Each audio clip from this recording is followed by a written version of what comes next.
Class 11-এর ছেলে মেয়েদের জন্য এটাই আমার প্রথম ভিডিও। মানে এর আগে হয়তো ভিডিও করেছি, কিন্তু মানে অফিসিয়ালি ক্লাসটা চালু হওয়ার পর এরকম ক্লাসকে বন্ধ করে ভিডিওর মাধ্যমে ক্লাস দেওয়া এই প্রথম।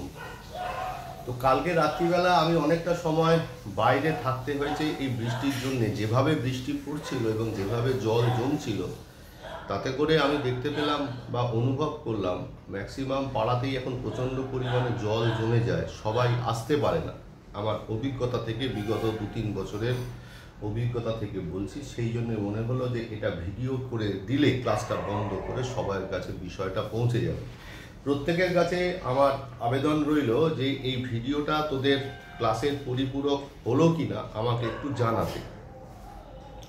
অবশ্যই জানাবি, তাহলে আগামী দিনে এই ধরনের ভিডিও করতে আরও উৎসাহ পাবো।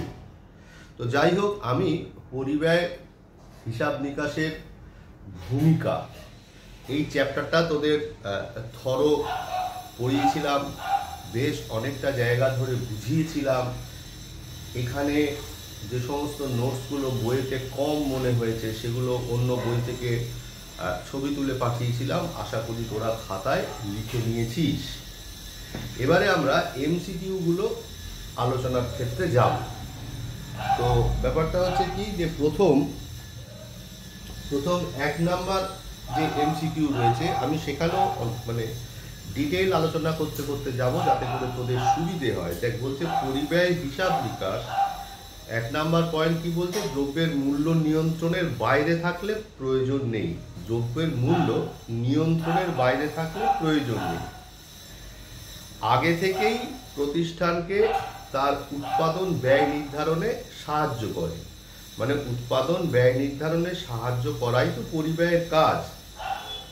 তাহলে এখানে তারপরে অতীত ব্যয় বলছে একমাত্র মুনাফাভোগী বন্টন প্রয়োগ করতে পারে। তার মানে এখানে যে প্রশ্নটা রেখেছে সেই প্রশ্নটার আদর্শ উত্তর হতে পারে আগে থেকেই প্রতিষ্ঠানকে তার উৎপাদন ব্যয় নির্ণয়ে সাহায্য করে। তাহলে 1-এর বি অ্যান্সার হবে।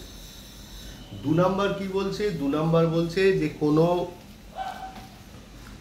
কোনো ব্যক্তি বা কয়েকজন ব্যক্তি নিয়ে যে পরিব্যয় কেন্দ্র গড়ে ওঠে, তাহলে সেটা হচ্ছে কি, সেটা হচ্ছে ব্যক্তিগত পরিব্যয় কেন্দ্র। পরিব্যয় কেন্দ্রের আমি ডেফিনেশন বলেছিলাম। পরিব্যয় কেন্দ্র কাকে বলে? পরিব্যয় কেন্দ্র হচ্ছে যে যাকে কেন্দ্র করেই ওই উৎপাদন ব্যয় বা উৎপাদনের জায়গাটা গড়ে উঠছে, সেটাই হচ্ছে পরিব্যয় কেন্দ্র। পরিব্যয় কেন্দ্র সেবামূলক পরিব্যয় কেন্দ্র হতে পারে, নৈর্ব্যক্তিক পরিব্যয় কেন্দ্র হতে পারে, ব্যক্তিগত পরিব্যয় কেন্দ্র আছে। তার যেহেতু ব্যক্তি বা কয়েকজনকে নিয়ে তৈরি হয়েছে, সেই জন্যে ব্যক্তিগত পরিব্যয় কেন্দ্র হবে, মানে 2-এর সি হবে। এবার 3 নাম্বারে কি আছে, পরিব্যয় হিসাব নিকাশের মূল উদ্দেশ্য কি?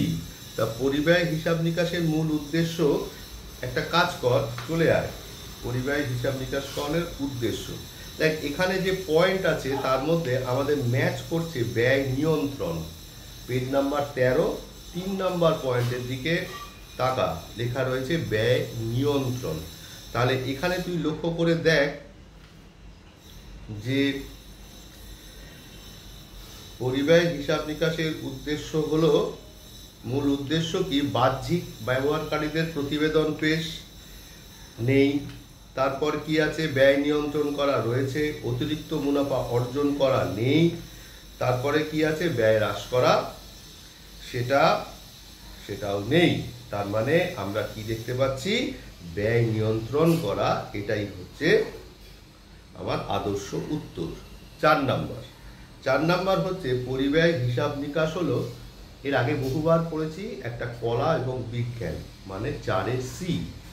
তারপর 5 কি বলছে, 5-এ বলছে লাভ হলো কি, বিক্রয় মূল্য থেকে ক্রয় মূল্য বা উৎপাদন মূল্য। মানে ক্রয় মূল্য বা উৎপাদন মূল্য কেন বলছে, যে যারা ট্রেডিং ব্যবসা করে, ট্রেডিং ব্যবসা মানে যারা জিনিস কিনে এনে বিক্রি করে তাদের ক্ষেত্রে ক্রয় মূল্য, আর যারা দ্রব্য উৎপাদন করে বিক্রি করে তাদের ক্ষেত্রে উৎপাদন মূল্য। তো সেক্ষেত্রে কি বলা হচ্ছে, বিক্রয় মূল্য মাইনাস ক্রয় মূল্য বা উৎপাদন মূল্য, মানে 5-এর ডি হবে। 6 কি বলছে, একক প্রতি পরিব্যয় নির্ধারণের জন্য কি বললাম, একক প্রতি পরিব্যয় নির্ধারণের জন্য যে পদ্ধতি ব্যবহার করা হয় তাকে কি বলে? অবশ্যই পরিব্যয় হিসাব নিকাশ বলা হয়। মানে ব্যয়ের একক প্রতি পরিব্যয় নির্ণয় করব। একক প্রতি পরিব্যয় নির্ণয় করব মানে ধর আজকে 10,000 একক ইউনিট 1,000 ইউনিট তৈরি করতে 5,000 টাকা খরচা হয়েছে। তাহলে পার ইউনিট কস্ট কত? 5,000 ডিভাইডেড বাই 1,000 মানে 5 টাকা। এইটার কথাই বলেছে। এবং এটা কার মাধ্যমে হবে? এটা হবে হচ্ছে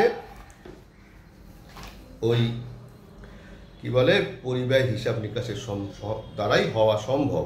তার মানে কোনটা হবে? 6-এর এ হবে। তারপর ব্যয়ের একক কি উদ্দেশ্যে, কি বললাম, ব্যয়ের একক কি উদ্দেশ্যে ব্যবহার করা হয়। তাহলে ব্যাপারটা হচ্ছে যে ব্যয়ের একক মানে কি?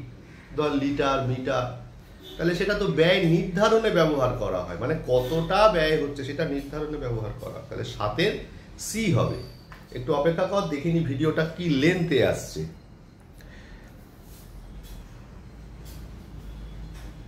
এখনো অবধি ভিডিওটা 6 মিনিট হয়েছে, আর 2-1 মিনিট করে এই ভিডিওটা শেষ করব।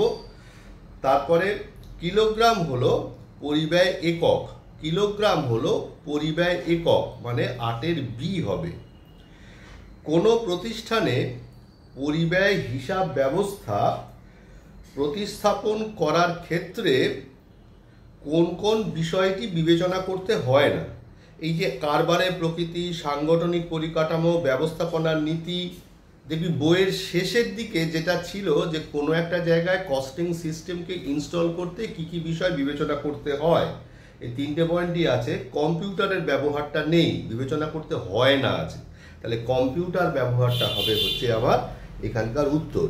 এই ভিডিও 9 নাম্বার অবধি কমপ্লিট করলাম। আবারও প্রত্যেককে বলছি, প্রত্যেকটা ছেলে মেয়েকে বলছি একটা ফিডব্যাক দেওয়ার জন্যে, এটা তোদের কতটা কাজে আসছে, তাহলে আগামী দিনে আরও ভালো কাজ করার উৎসাহ পাবো।